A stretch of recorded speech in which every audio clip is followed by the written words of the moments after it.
With Radio Algeria International, you will not miss a single major political or economic event.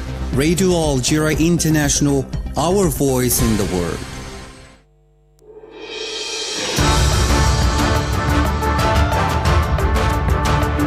This is the English service of Radio Algeria International. It's time for the news.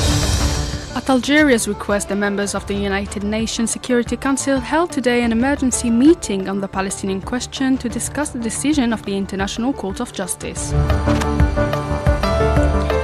Algeria's permanent representative to the United Nations, Amar Benjama, questioned the prosecutor of the International Criminal Court on the need to observe the same diligence with regard to all the cases referred to it, in particular the Palestinian question.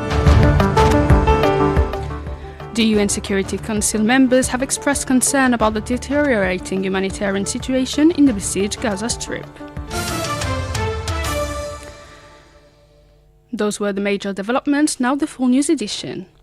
The President of the Republic, Supreme Chief of the Armed Forces, Minister of Defense Abdelmajid Tebboune presided over the ceremony of the Algerian Football Military Cup final for its 51st edition in Algiers.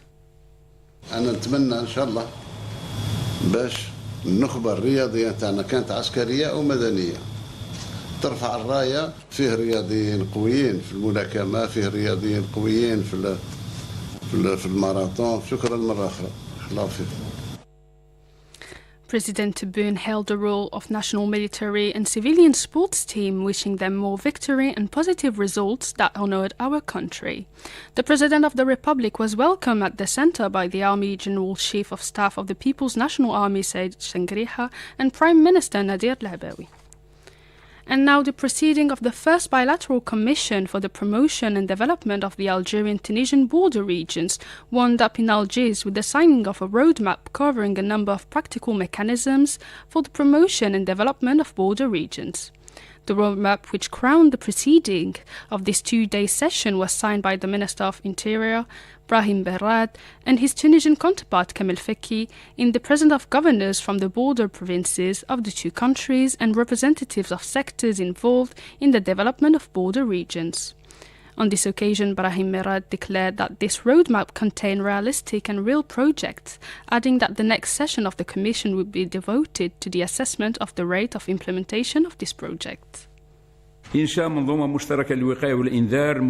projects involve setting up a common system for prevention, early detection and intervention in the fight against forest fires. The Algerian side will send its Tunisian counterpart as a first step a guidance document by 10th February to speed up the completion of the study project on the development of trade and economic exchanges via the borders between At-Tarf and Jindouba provinces.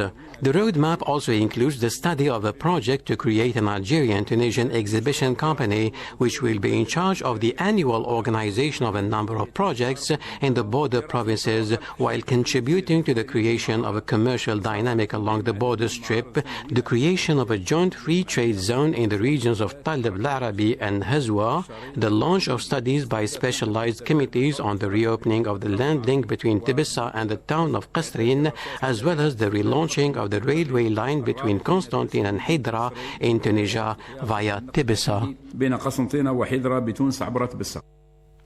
For his part, the Tunisian minister Kamel Feki had this to say. Attention must be paid to the crises provoked by some parties in sub-Saharan Africa and in the Sahel. In this case, we must be the forerunners in reaching out to our African brothers and sisters to avoid negative consequences. All measures must be taken to eradicate the scourge of illegal immigration. Russian experts have said in Algiers that Algeria is a pivotal and strategic country in Africa in terms of mediating in the resolution of crises on the continent, particularly in the Sahel region. The experts were speaking at a roundtable discussion on international security issues in North Africa, organized by the National Institute for Global Strategy Studies on the occasion of the visit of a delegation from the Russian Primakov Center of International Cooperation to Algeria. And now the Minister of Housing, Mohamed Tariq Barabiri, and the Chinese Minister of Commerce, Wang Wentao, have co-chaired in Beijing the 8th Algerian-Chinese Joint Commission for Economic, Trade and Technical Cooperation.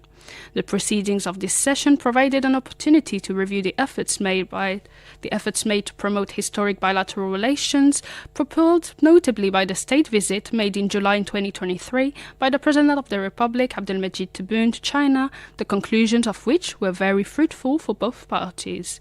Said Bouazi has the details in this report. The two parties assess the record of cooperation in various fields between the two friendly countries and examine new prospects for promoting these relations and encouraging initiatives based on direct and joint investment through the consecration of the win-win principle. In a speech delivered on the occasion, Mohamed Tariq Barabiri called on the two parties to combine the necessary efforts to put these conclusions into practice so as to ensure greater success and durability for the friendly and traditional relations of solidarity and cooperation between Algiers and Beijing, which are working together to carry out important projects in the future.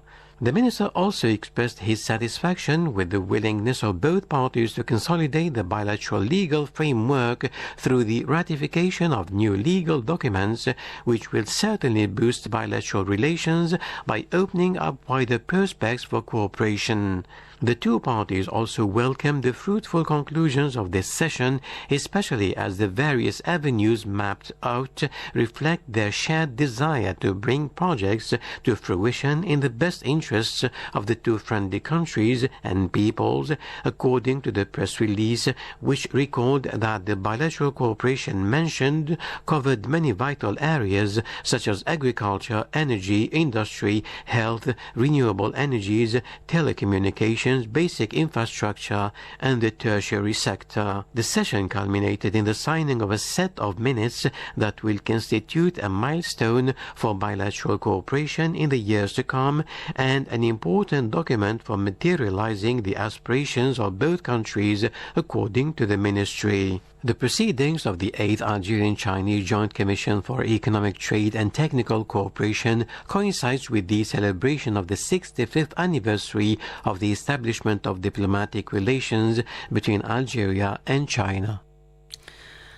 A conference in support and solidarity with the Palestinian people, organized by the Algerian newspaper Al Mujahid in collaboration with the Palestinian and South African ambassadors regarding South Africa's case at the ICG on the genocide committed by the Israeli colonizing authorities at the newspaper headquarters in Algiers. The South African ambassadors to Algiers who attended the conference told the following to our reporter who covered the event.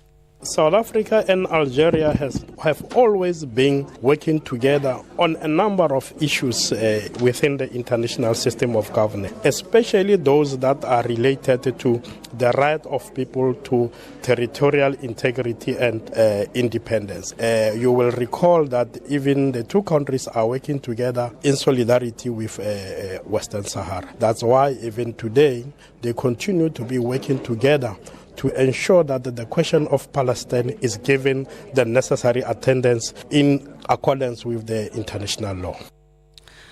For her part, the Namibian ambassador to Algeria said the following. Namibia has openly supported South Africa's effort that they have taken to take Israel to the International Court of Justice. But the collaboration and the support for the Palestinian people by the people of Namibia did not start today. It started a long time ago, even before Namibia's independence. And therefore, we continue to support all efforts geared towards ensuring that the war in Gaza and the other parts of Palestine has come to an end. Regarding the decision of the International Court of Justice, Namibia supports that. We, however, feel that a moment has been lost because the court has not called on Israel to stop the war. Neither has it called for peace negotiations. That was Namibia's ambassador to Algiers. At Algeria's request, the members of the United Nations Security Council is holding an emergency meeting on the Palestinian question in New York to discuss the decision of the International Court of Justice, ICJ, concerning the provisional measures imposed on the Zionist entity for its barbaric aggression against the Palestinian people in the Gaza Strip. This meeting is part of the implementation of the high instruction of the President of the Republic, Abdelmajid Tebboune, and Algeria's unceasing efforts to defend the Palestinian cause, particularly within the Security Council. The Palestinian factions have unanimously considered that Algeria's initiative in calling for a meeting of the Security Council is a crucial step in the right direction towards the establishment of a leading Arab role led by Algeria, with the aim of putting pressure on the Zionist entity to implement the resolutions of the International Court of Justice concerning the brutal attacks perpetrated against the Gaza Strip. The Palestinian faction told APS that Algeria's initiative in calling for a meeting of the Security Council today should lay the foundation for a joint Arab action to put pressure on international bodies to force the Zionist occupier to comply with the ICJ resolutions and put an end to the impunity it enjoys despite the crimes and genocide committed against the Palestinian people in Gaza. Algeria's permanent representative to the United Nations, Ammar Benjama, questioned the prosecutor of the International Criminal Court, ICC, on the need to observe the same diligence with regard to all the cases referred to it, in particular the Palestinian question. During a Security Council meeting on the periodic report of the International Criminal Court on the situation in Darfur, Ambassador Benjama recalled that Palestine had referred to the ICC in 2018 the violations committed by the Israeli occupier, regretting that this institution had so far been unable to present a concrete report on the progress made since the referral. Mr. Benjama said that at a time when we are examining the painful situation in Darfur and the ICC's investigation into this case, it is impossible to not think that a prompt reaction by the ICC to the referral filed by Palestine, the crimes committed in the Palestinian territories by the occupying power, could have saved the lives of more than 26,000 innocent Palestinians and alleviate the suffering of the besieged population in the Palestinian enclave. He added that the Palestinians' appeal for help and for justice made by the Palestinians to the ICC should have been heard, adding that there should be no room for double standards and the lives of Palestinians are also important. The members of the UN Security Council have expressed concern about the humanitarian situation which keeps deteriorating in the besieged Gaza Strip, stressing the urgency to redden the flow of humanitarian aid to the Palestinian enclave. Regarding the need to widen the flow of humanitarian aid to the Palestinian enclave, French Ambassador to the United Nations Nathalie Broadhurst-Estival reported the following. The Security Council members welcome the appointment of Mrs. Sigrid Kaag, a senior humanitarian and reconstruction coordinator for Gaza, pursuant to its Resolution 2720. The Security Council members received their first briefing and urged all parties to engage with Mrs. Kaag to facilitate the implementation of the mandate as reflected in Resolution 2720. The Security Council members, in this regard, expressed their concern regarding the dire and rapidly deteriorating humanitarian situation in the Gaza Strip, and they emphasized the urgent need to expand the flow of humanitarian assistance to civilians in Gaza. For her part, the United Nations Senior Humanitarian and Reconstruction Coordinator for Gaza, Sigrid Kaag, said the following on the humanitarian situation in the war-torn enclave.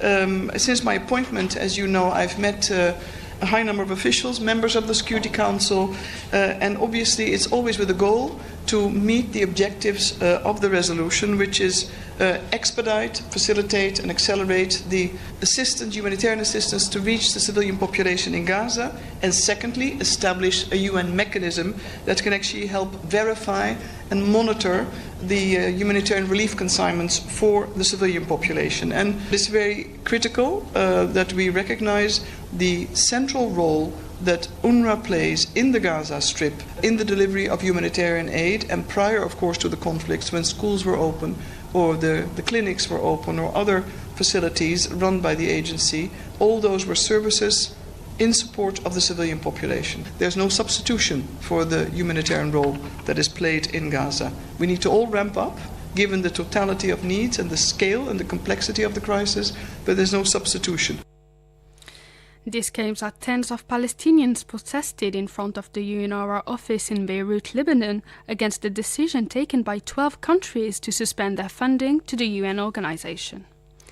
Meanwhile, in New York, the UN Secretary-General spokesperson Stéphane Dujarric said that security of UN humanitarian members has increasingly been threatened amid chaos in the Gaza Strip. In the second half of January, our humanitarian partners continue to observe an increasing trend in denied and restricted access to northern and central Gaza. The reason includes excessive delays for humanitarian aid convoys before or at Israeli checkpoints and heightened hostilities in central Gaza. Threats to the safety of humanitarian personnel and sites are also frequent, but not only impeding the delivery of time-sensitive and life-saving aid, but also posing serious risks to those involved in humanitarian efforts. The ongoing Zionist occupation aggression against the defenseless population of the Gaza Strip today entered its 117th day, with dozens of Palestinian civilians killed and others sustaining various injuries.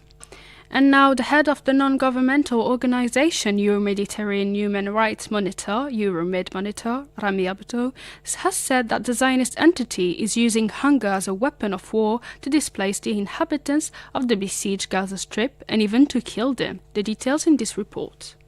The head of Euromed Monitor, Rami Abdo, explained that Gaza is suffering from a serious shortage of food and that the flow of aid arriving has dropped from an average of 500 lorries before the Zionist aggression to less than 100 at present, referring to a serious famine and shortages everywhere in the Palestinian enclave. People are starving. More than 500,000 Palestinians are suffering because of the harsh winter conditions and the lack of food. Currently, more than half the population of Gaza is suffering from extreme hunger. All the inhabitants of northern Gaza are facing serious famine, he explained. According to him, the Zionist soldiers opened fire on those who tried to reach the food lorries entering Gaza in small numbers from the south to the north, causing dozens of martyrs. All this has been documented, he says. He added, "We are talking about deliberate starvation, particularly in the north of the besieged Gaza Strip, and children are the worst affected by this situation. Most infants need milk and mothers are barely able to cope with the situation, in addition to the lack of medical supplies and medicines," warned Rami Abdo. And that's it for our news bulletin. I invite you now to listen to a program on Palestine by Asya Bakar.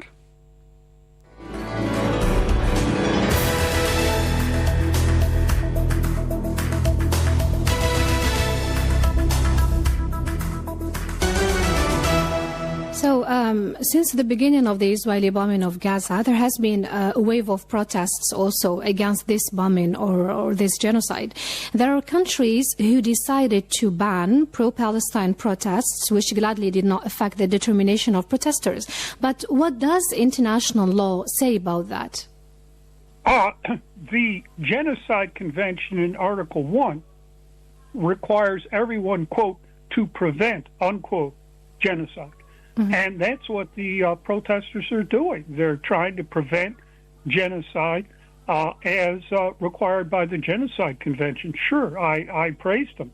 Mm-hmm. But do governments have the right to ban pro-Palestine protests legally? No, the governments have an obligation under the Genocide Convention, Article 1, quote, to prevent, unquote, genocide. Mm-hmm. And so they have no right to persecute those trying to prevent genocide. As a matter of fact, the governments must prevent genocide, and they're doing the exact opposite by persecuting protesters. Yeah.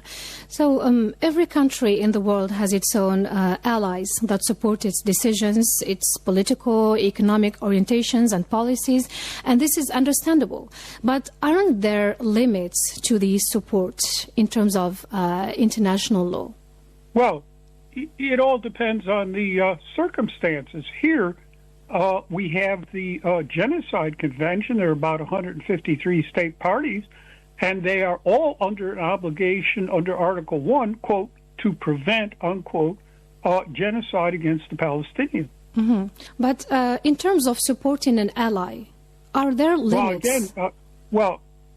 Again, it talks about what type of support you're talking about in the circumstance. If, for example, we take right now the case of the bombing of Gaza and the unconditional support of the United States, of the UK, are there boundaries to this kind of support? Clearly, the U.S. and the UK are aiding and abetting Zionist genocide against the Palestinians, and that is criminal activity under Article 3, Paragraph E of the Genocide Convention, prohibiting complicity in genocide. Yes, there are limits to what they're doing. They shouldn't be doing it. The United States should cut off all weapons, equipment, supplies, everything to Israel, and it would stop. Mm-hmm. The U.S. Secretary of State Antony Blinken said South Africa's genocide case is blocking peace attempts, and European countries' positions varied between those who blatantly oppose South Africa's case, like France, whose foreign minister described the case as something that crosses a moral threshold. On the other hand, there are those who remain silent and those who express support for South Africa's case, as for instance Slovenia and Belgium, whose socialist minister said the country would support the ICJ's decision of the International Court of Justice, calls on the Israeli occupation to cease its offensive in Gaza. The question is, does more support to the case from other countries make it legally stronger, and does the opposite legally weaken it? Well, let me say first off, Blinken is a diehard Zionist. You can't believe one word he says about anything. He lies through his teeth. Yes, we need support by the Arab and Muslim world for South Africa's case. This is very important. I would encourage Arab and Muslim states to sue Israel for genocide as well. All they have to do is take the application by South Africa, which I have read, and based on the experience I've done for the Bosnians, is outstanding, and change the name from South Africa to whatever, and file it and sue Israel. Right. That's what we need. Yes. You think that would strengthen the case? Of course it would. Yes. The more states suing Israel for genocide, the better. Yes. Mm-hmm. Even if these countries are not like powers, they are not the United States, they are not the UK. Well, South Africa, it is a very powerful country there on the continent of Africa, but it's not like the U.S., the UK. So I don't mean to disparage South Africa, but every country helps, yes, and we need the Arab and Muslim countries to sue Israel for genocide, yes, and all they have to do is take the South African papers. Mm-hmm. There is strength in numbers, and the Palestinians need it right now. Mm-hmm. Mr. Boyle, you have advised numerous international bodies in the areas of human rights, war crimes and genocide. And from 1991 to 1992, you served as legal advisor to the Palestinian delegation to the Middle East peace negotiations. Can you tell us about that? Well, ma'am, even more important than that, I advised the Palestinians in 1987. They had me speaking at the UN to unilaterally create their own state by means of a declaration of independence. And that was done on November 15, 1988 by the Palestine National Council there in Algiers. Mm-hmm. Why did they pick Algiers, the Palestinians? Because of your successful war of national liberation against France. And ever since then, I have been advice, counsel, representation to the Palestinians. Today, the state of Palestine is recognized de jure by 139 states, Palestine has observer state status at the UN along the lines that Switzerland had before it became a full-fledged UN member state. So there we are today. But that the PNC, the highest legislative organ of the Palestinian people, expressly chose Algiers to declare their independent state in tribute to your revolution, your war of national liberation against France. Now that you brought this, Mr. Boyle, what do you think about the Palestinian resistance? Or let's say the Hamas resistance? Well, you have your own experience there with the FLN in Algeria and the that remarkable film, Battle of Algiers, that explained, certainly to me and the entire world, the national liberation struggle there in Algeria. And let me quote for you, under international law, Hamas qualifies, like the FLN, as a national liberation movement under international law. That test of a national liberation movement can be found in Protocol 1 to the 4 Geneva Conventions of 1949, Article 1, Paragraph 4. And understand, this Article 1, Paragraph 4 came into existence because of the FLN there in Algeria. Let me repeat, a national liberation movement are, quote, armed conflicts in which peoples are fighting against colonial domination, alien occupation, and against racist regimes in the exercise of their right of self-determination. Okay? That's the test. And the model there was the FLN in Algeria. So what do we have here? Hamas is fighting against colonial domination. Yeah, Israel is a Western colonial imperial state. Second, alien occupation. Well, of course, it's Jews occupying Palestinians. Racist regimes. Well, of course, it's clear. Basically, you have in Israel a white racist Ashkenazi elite imported from Europe, oppressing, persecuting, killing Palestinians of color. Quote, in exercise of their right of self-determination.